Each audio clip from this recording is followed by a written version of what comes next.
Welcome back, everyone, to the next episode of Unbridled and Entitled. I'm your host, Russ Flicker, along with my co-host, Lori Rothman. Hey, Lori. Hey, Russ. Great to be back with you. Hope you've been doing well. So we thought it would be fun to talk about art today, but let us warn you, if you are still obsessed with framing your preschoolers' finger paintings and pottery projects, probably not the right podcast for you. That's right. That's exactly right. And if you remember when the most popular piece of junk ceramic you made for your parents was an ashtray, then you are in the right spot. Awesome. Oh, man. So do you know much about art? Because I really, again, know very little. Yeah, I don't. I'm not a big art guy. I love it, but I'm not good at making it. I'm not very creative. I guess it's left side, right side, but I enjoy it, but I'd love to learn about it. Meaning left side of your brain versus, so which is the creative side, your left side? I think left side creativity, right side kind of math and science, maybe numbers. I'm not sure. I'm not smart enough to even know that. We have a great friend who's brilliant and hilarious, Lauren Bender. She's also an art consultant, so she's going to join us in a couple of minutes to hopefully inform us, educate us, and help us do a little bit of art shopping and not break the bank. But in the meantime, Russ, I actually have to call you out on something. I think you are a creative guy. I think you do appreciate art, especially kids' art. I think it was like you were hosting, you and Lisa, your wife, were hosting. I think it was a break fast. And of course, I was trying to sneak out early with a few extra desserts. And I piled up my plate, walking out the door. You stopped me dead in my tracks and said, "You can't take that." And I was like, "Why? It's a stinking brownie." You're like, "No, the plate." Ben, who by the way is on his way to college now, made that when he was 5 years old in Hebrew school. And I was like, oh my gosh, of course, it's a family heirloom. I had no idea. I didn't realize it. So there you go. So you have an appreciation for the little kids' art that you, I guess, and I made fun of a little bit just now. Well, you're very generous to call what I was saving art. And I'll say that I love my kids. I love my son. We have only a couple of these plates that they made, maybe with handprints or maybe with sketches in their pictures or whatever, and they look like some kind of old plastic plate. And I now recall, I was like, wait a minute, just the plate you can take. Let me get you the bigger plate. I was like, are you making a comment on me eating too many desserts? Like, what gives? You can have all the brownies you want. And I don't want to say that it's a good example of how high quality the art is, that you thought it was just a dirty paper plate. No, it was cute. Well, the pile of desserts was this. But, I've been to your home. We're here at my home, and there's nothing behind you. But you guys have a lot of family portraits, as do we. Does that count as art? Because I feel like I like to see the family and the friends and the celebrations and the vacations, and it's a wonderful thing. But I wonder if people come into my home and think, ooh, they're really too into themselves. I don't think any picture of me or any picture that includes me can be considered art. But I do like that. I do enjoy that. I love looking at pictures of memories and great. But I just don't look. I'm not really the right creative person to talk about it. You, on the other hand, you play instruments. You're creative. You're musical. We're talking about visual arts today, but thank you. I do love my music, but here's the thing. I studied violin as a young person and picked it up again during COVID. And I'm terrible, but I love it. It's my family's problem when I practice away. But my point is that, there's an understanding and appreciation for music theory versus visual arts. I mean, I walk into a museum or a gallery and have no idea. And even if something attracts my attention, it might be horrendous. I don't have the confidence to put a painting on my wall and have friends and family come into my house and then they're going to be like, what is she thinking? That is garish or whatever. I don't know. I know. Look, I know what I like personally, but then you have someone who is studied and learned in the area, and they say, well, this is why this is an important piece, and this is why this piece. And don't even get me started on modern art, which there are pieces of modern art that I can appreciate, but much of it I just don't, and I don't understand it.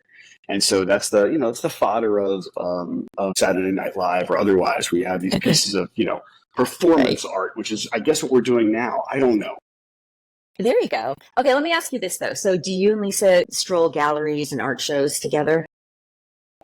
So we do stroll galleries when we're out and about, and we enjoy that. And we threaten to, our but with a side note, our house is probably a tear down. But when we move, we're threatened to buy some really nice pieces of art. And I love going to art shows and art fairs where you've got these big Mhm. tents and you can walk and see different artists. And there are some that very much appeal to me. And so it is interesting to me. I love art, but I just don't know enough about it. So are you guys on the same page with taste? Like, do you gravitate toward the same works? Somewhat. I mean, there's overlap. There's good overlap in what we like. There certainly is our areas of things that I think Lisa, who's a little bit more creative, she enjoys some art that I can't, I don't understand, or it gives me, maybe I understand it and it gives me the wrong Yeah. emotion, right? Isn't art supposed to, evoke something from you? I guess sometimes it evokes the wrong emotion. So do you convey that to the art gallery? So I will share this. So when Mike and I go to galleries, he refuses to speak. And it's almost it's like pressure on me because I enjoy it. And we've been talking about, like I gravitate toward things, color. I like colorful things, and he's just he's just going along to appease me. And it's so annoying. However, the one piece of art that we did invest in, I had seen in a gallery in Utah. And, he was being kind of a dick and walked out. And behind my back, though, so he redeemed himself because he got the card and ended up ordering the painting for our anniversary. So I actually was very touched by it. So I realized that just might be his style. He doesn't want to give away too much to the gallery owner or artist, whomever, and that's sort of how he's processing whether or not he likes something. And then he's also looking at my reaction. So then I felt like the dick for getting mad at him. Anyway, it's a lot very to unpack there. Yeah, I know. We're not doing a show on like marriage This is a counseling, but different it's all good. show. It's all good. This is a different show. Well, I will say this: That's how we land. That's why we can't land on a lot of stuff. This is just this one instance. I will say this: I do think that, and I don't know if this is males more than women, females or not, but I am always, especially with high price items, I'm always kind of keeping my cards close to my vest in terms of what I like and what the purchase price is. And then if you have that the artist themselves, the creator is there, Mhm. the last thing you want to do is either you might do it in a if you go to Target, you don't really care. You're like, oh, that's trash. I would never buy that. This one's interesting. You don't want to do that in an art But is gallery. it from Target? Like, if you frame it really nicely, see, that's the thing. Like, when you go to someone's house and you see these beautiful pieces, like, do you ask them where they got it? Because what if they say Target, art.com? But they've just, like, I've done this before. I've bought art from, the Central Park vendors, little street scenes or whatever, cute, and I put a nice, spend more on the frame than the actual picture. And when I was living single in my teeny little city apartment, it worked. But now I don't know. I mean, how do you, when you walk into someone's house, Russ, like, how do you comment on their art? Yeah. Well, look, that's the point. The point is, I don't know enough I might like that just as much as something from a famous artist, and I don't know enough in order to be able to identify that. I'm saying that if you're actually buying in the negotiation or the buying or the considering stage, if you're anonymous, if you're in Target, you could say, so this thing's trash. I like this one. And to your point, bring it home, put a nice frame, and challenge either guests to know where it's from. And even if they do, certainly let's agree that the fact that it is from Target, let's say, doesn't make it not a high quality piece. It's not an original, presumably. But if you are at an art fair and the artist is sitting there, and my wife says to me, "Oh, I love that piece," and I think it's trash. I hate the way it looks. I think it's disgusting, or whatever. I'm not going to say that. I'm really uncomfortable. The artist is like looking over our shoulder. I'm like, yeah, that's interesting. And my wife, after 22 years of marriage, is like, okay, he hates that one. And hopefully we move on, because it's a very funny dynamic with the creator there. And what do I know? I'm not the creator. So the critic doesn't count, So are you the type of person who, if somebody commented on something in your home, like, would you come clean and say, yeah, I bought it online. It's, you know, or would you just go on to a whole, you know, explanation that this is some famous up and coming artist and this piece is going to land on Antiques Roadshow and be worth $1 million kind of thing? Like, I mean, how? Well, I would only do the latter Mhm, for laughs and mhm. tell everyone that night if I can get away with it. The reality is, I would, my view, candidly, is more of Yeah, pride. If I framed something really nice behind there you lights, go. it looked amazing, everyone commented on it and complimented me, and it turns out I got it from Walmart for 1999. I would be very proud of that. I'd say, hey guys, this is where I got it, and I think it looks awesome. So who knows? But I am curious. I'm very curious to hear what Lauren thinks about art from all different places, because she's both a very easygoing, down to earth, real person. Yet she's an art expert who does buying for wealthy people that buy really important pieces and people that say things like that's an important piece. All right, well, let's check in with her. Hello, Let's Lauren. do Are it. you Let's with grab her us? now. Well, this is great. It is great to have Lauren here, both a friend of ours, but also an art expert who can talk us through, what we're looking at when we're experiencing art, what's right or wrong. I'm sure I'm wrong in art many ways, even though that you don't hear that too often. I'm sure I am. So please welcome Lauren Bender. How are you, Lauren? I'm great. Nice to be here. Thank you for inviting me. Thank you for taking the time. First, tell us a little bit more about what you do and how you got into it. Okay. Well, I'd say it started way back in the 90s when I like to remember the time I was punished at the Prado. I was a teenager. I was with a class studying abroad. And rather than looking at the paintings at the museum, I was hanging out with my friends, completely disinterested, berated by the teacher who told me I was ungrateful and I had no appreciation for art. And basically, I was going to like go nowhere in life. Um, all of And that hang changed. on, this story, this leads us to you being deep into art as an art consultant, art expert from not participating. Fascinating. Punished at the Prado, Russ. That's what happened to me in Madrid. But something I love it. turned. Something turned. Something turned. I fell in love with art history in college, and specifically when I studied abroad in Florence. And I had to choose between when I was there and coming back for the spring semester to college, I had to choose between laboratory methods in psychology and American art of the 1970s. Those were the choices. And I'm sitting there, I'm in Florence, I'm looking at Renaissance art all day, I'm having the time of my life. And I said, that's it.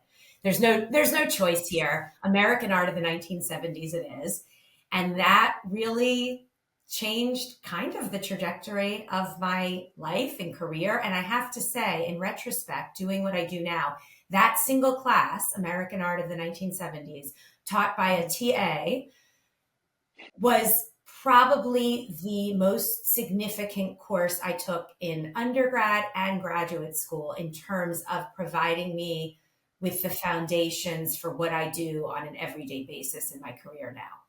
Segue from your education and your background into how you launched your career.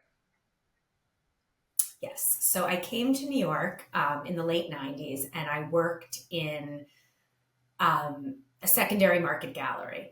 And I walked in. I was interviewing at museums and auction houses, and sort of the last sort of option was a gallery. And I had gotten a recommendation from the High Museum where I worked in college in Atlanta.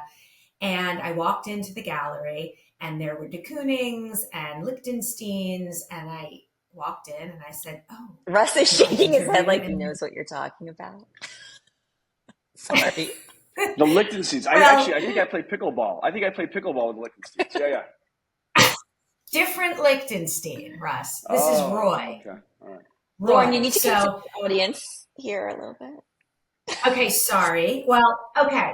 For lack of a better word, it was, We're just teasing. You're crushing it. We're teasing. there were Picassos, Russ. There were Picassos. So I got the Oh, job sitting at the front desk, and probably my first week, I said to the owner of the gallery, Jim Goodman, "So do you own all of these artworks?" And there were only 4 of us who worked at the gallery. I always worked in very small sort of mom and pop businesses. And he said, they laughed at me. They said, no, these are all on consignment. And what consignment means is basically on loan. We take these on consignment to sell for the owner. So all the galleries, so I was working in the New York gallery world in the late 90s. And around the same time, right, as Sex and the City. So you go out with your college friends, you'd meet young people in your 20s. They say, oh, you're like Charlotte on Sex and the City. I'd say, actually, I'm not. I don't work. The equivalent of sort of the contemporary big box, cool New York gallery. Think of that. That was not what I did. I sort of worked in the Upper East Side jewel box Parisian version of that, where all of the work we sold often were by artists who are no longer alive. And all of the artwork had been previously owned, whether that was owned by private collectors, institutions, corporations. So it was all the secondary market as opposed to the primary market, which are galleries that represent artists and are promoting the careers of living artists. Now, not to say that those galleries don't have a backroom business doing secondary market sales too, which they often do. And often that is how they maintain their ability to pay their rent and all those things, because those are much more big ticket items. But they're really 2 different art worlds, secondary market and primary. So my experience was on the secondary market. And while I was working, I worked for 10 years in the secondary market galleries. And then I started working on my own. And that came about because there were people that would come through to the galleries and were representing clients. And I said, oh, well, that kind of sounds cool. And I was approached by several people over the course of my tenure at galleries who wanted my help in buying art. And so I was able to segue that into sort of doing that on the weekends, running everything through my gallery. And then ultimately, when I had my firstborn, whom you both know and love, I was able to start my own business. Let me take a step back for a minute, because I think there's a lot to unpack. And this is interesting, especially for someone who doesn't know the art world. So first of all, I heard that if there had been another option at your school that was more interesting, you wouldn't have even done this, but it was only laboratory. It was either laboratory or this. And I love that, because we all have those things that happen back. Our kids are now becoming, in high school and college age, and one little decision you make leads you down a path. And I love that, because it's the way I think it happens for all of us. Only in hindsight do you know what path that is. But so now you start off, you're in a gallery, you're, low woman on the totem pole, you're working the phone or whatever you're doing those first years, learning a little bit. Over the years, obviously you learn a lot about art. You learned about it in school, you learn about it on, hands-on. Do you have like hey, I know this area, I'm an expert in a certain area of art? Or you're like, hey, I've got a client who's interested in X, Y, and Z. I'm learning a little bit about everything. How does it work? It's a very good question. So in my 10 years in the gallery world, it was really modern art. It was really, I would say, 1875 to 1975. That was the sort of specialty, with a focus on, especially in the 6 years, basically from 2000 to 2006, American modernism, which is essentially 1900 to 1950. And some artist examples that you might know are Georgia O'Keeffe. Sure. Have you heard of her, Russ? Yes, we're good. Oh, Russ. I'm joking. I'm totally following. Challenged. Listen, Lichtenstein is Edward one guy I Hopper. didn't know, and Lori is all over me. And now I have to answer specifically for each artist? All right, Didn't go you ahead. ever do O'Keeffe, I Artful know. Looking, the elementary school program? I think, Lauren, you in our school district spearheaded that program, right? To get elementary school age children to recognize an O'Keeffe. I know. You know what? All right. Picasso. You know what? So, That's and to Lori's point, Artful Looking, I felt so passionate about that program because, this is good. In 6th grade, I remember there was a painting in our textbook of the death Death of Socrates. Yes, by David, The Death of Socrates. It was in our social studies book. And I think it's just, for pronounced whatever David. reason, okay. Sorry, Some of us. And in college, in a 100 level survey course of art history, at the final exam, there was always an unknown. And you had to identify, if you could, the artist, the period, that's, what was going on. And that painting was the unknown. And I knew it because I remembered from sixth grade, for whatever reason, it's cultural literacy, right? Mm-hmm. It's how you know Grant Wood's painting. Cultural literacy is a great word for it, because you should, and we like to joke on the show as much as humanly possible, but you should have some basic knowledge of these things. I totally agree. And by the way, it leads me to one of my questions, which is, do you think that people, I don't know, are you a very creative person? Do you draw? Do you, because you do this for a living, you have an eye for it, you have an expertise. Are you also a very creative person? I'm not in that way, but I appreciate it, I think, or I try to, and I enjoy it. I wonder if there's some kind of correlation between people who understand it and also who do it themselves, who have some of that creativity in them. It's interesting. Me, no, I am not. I think I have the eye. I don't have the technical skill. I don't have and I've never really, I don't have a passion for, I don't want to take a painting class. I took a photography class in college. It stressed me out to no end. I couldn't handle it. I couldn't handle going into that tiny little black room and having to unspool it was way too stressful. I don't have that passion. I did theater, I did dance, but, drawing, painting. Well, but those things, it seems like you are a little creative. You did photography, dance, theater. No, I am. So yes, just I don't have a lot of art dealers were sort of aspiring artists at one time. That was not me, right. But I liked I definitely did other performing arts, but drawing, painting, sculpture, I don't have that burning desire. I have the eye. Give us a sense of who you're representing now, who you're working with, your clients, what types of art they're looking for, if it's in the secondary market, if you have, since you've built these relationships with these gallery owners over the years, how is that translated into your practice? If that's what you call it. Do you call it a practice or a clientele?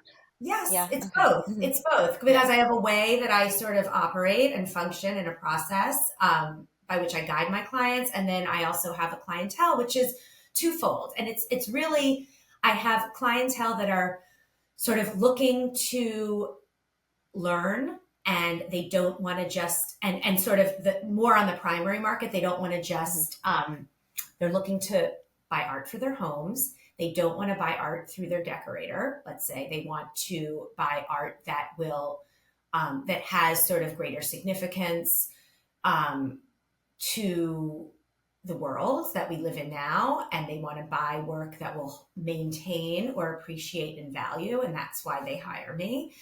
Because as you know, if you've walked into any gallery, it could be on vacation, you could be in, Cape Cod and walk into a gallery and there's a painting that's $50,000 and you walk out, and 99% of the time you walk out and that painting is worth $0. So to avoid that. And then I have give us some tips on how can you really hit a nerve, because we were chatting, and Russ and I in the beginning of the podcast, my experience is going into galleries with my husband, who's so skeptical of everything. How do you know if you're getting something that's real, valuable, tasteful, even? Right. Well, back to the point. No. My business is twofold. So I have on the one hand, people who are starting out, right? And then on the other hand, I have people that have been acquiring art for decades and are looking for very specific pieces. And, I'm right now looking for a 1930s/1940s precisionist picture, which was a moment in time that was defined by artists who were capturing the machine age in the United States and the building of skyscrapers. And those paintings are very hard edged, and they're depicting factories, or they're depicting the cacophony of city streets and what was going on in that moment in that time. So my practice is twofold. Lauren, let So me if ask you, you, you're an expert in art. You've got all this background and how we, like, in your house, how many pictures do we have of your kids, okay, handprints, good. mugs? Are you like, that's not because it's your kids, let's call it my kids, because it's garbage. There we go. That's what I'm looking for. Oh, She's showing us an original, not on the It's an secondary market. I original. think it's still available. is that the It, son who's going? Is that from the son who's off to college? no, You've held on to it no, that I didn't long? know. But this is Oh, the he painted giveaway. it last week? That's Reed, because I don't know who it was by, if it was Drew or Reed. It's Reed, and now I remember why I have it, because I felt so bad all those years not buying. This is a mouse pad. Not buying the mug, not hanging the artwork. And so I guess second child, I'm like, I really should do that. So that was like a kindergarten mouse So pad. I'm picturing they come back in your house, like, look, mom, look what I have. And you're like, honestly, I don't see it. The edges are soft, the color's wrong. See. I actually, going down to the basement, we have a little child gallery wall, and it's the best of the best, and they're framed. Oh, But that's a that's great it goes idea. down to the basement. I love my So children, but it's in that's the not. it's in the corner of the basement somewhere where no one will see it. Is that where it is? It's no, it's the stairway down. So Okay, all actually, right, it's heavily okay. trafficked, and All that's the right, gallery. Lauren. So take us through your process, how you would let a client down easily if he or she zeroed in on something that was simply garish, tasteless, worthless, but it's art to them. They love it. And in the end, isn't that all that matters? If you love it, it's invaluable. But is it? There's Yeah, so there's a good word, a good euphemism, I'd say for that. Commercial. It's a way to say, That's like charming. commercial, commercial. It's not Mhm. fine art. I mean, and that I could say that it's I don't want to say kitschy. I don't like to say ugly. I could say it's commercial. I could say it's derivative. That's a good one, derivative, of somebody else's artwork. It's sort of trying to be something that it's not. And that's really the biggest hang up that I have when something is trying to be something that it's not. So it has to be authentic to itself, right? It can't be a copy. It can't be like a painting. Oh, that looks like Picasso, or that's a contemporary Picasso. That's not going anywhere.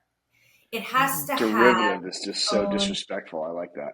It's derivative. So it has to be authentic. And you can, and there's ways, oh, you like this. Okay, well, you know what? That's great to know. Well, let me show you 5 other things that I think you'll like because you like that. Let me show you 5 other things that have a similar aesthetic, but are sort of more significant, or they're by an artist that I think actually has, more heft, more weight. And what I mean by that is that I'm looking at artists who are represented by dealers that are really committed to their artist careers, getting them into museum exhibitions, museum collections, private collections of import that are, they're not a store. The galleries aren't stores. They're not just looking to sell. They're really working to promote their artist careers. And that is where you get into where has this artist shown? Is he or she collected by any museums, institutions? That's really what you're looking for. Where did they go to school? Who do they show with? Which dealers? Who So it's Sadly, the this podcast is not commercial, but it is derivative. It is not. Speak for yourself. Speak for yourself. You have got your own voice and your own, creative angle, and it is not derivative. Lauren, that was awesome. So informative. I really felt like I got a little. I mean, you know your stuff. It's really an expertise. It's commendable. Thank you so much for joining us today. Lauren Bender. She's an art consultant, And I don't know if she'll work for me, but I'm going to see if she will take me on as a client. I'm so inspired. Totally. I think I'm marginally more insecure, but it feels great. I definitely did learn a lot, and I love how complicated it is, or how in detail it is, where you go through in these galleries and have all the stuff going on in the back. It taught me something about, I'm going to show up to the gallery and say, hey, what do you got back? I want the good stuff back there. I don't want this stuff I'm seeing. No. That's derivative. Don't show me that junk. Show me the right? commercial stuff. No, not the commercial stuff. No, I love it. Now I also can make fun of people. In fact, the next time I go to someone's house, I'm definitely going to say, Lauren Bender told me that your works are derivative. And see what happens. Exactly. This was awesome. Again, Lauren Bender, thank you so much for joining us. Thank you, Lauren. That just about does it for us this week. It is great to have you all along with us. We got to think something good for next time. I'm looking forward to it. But this is our episode of Unbridled and Entitled. Thank you so much for being here.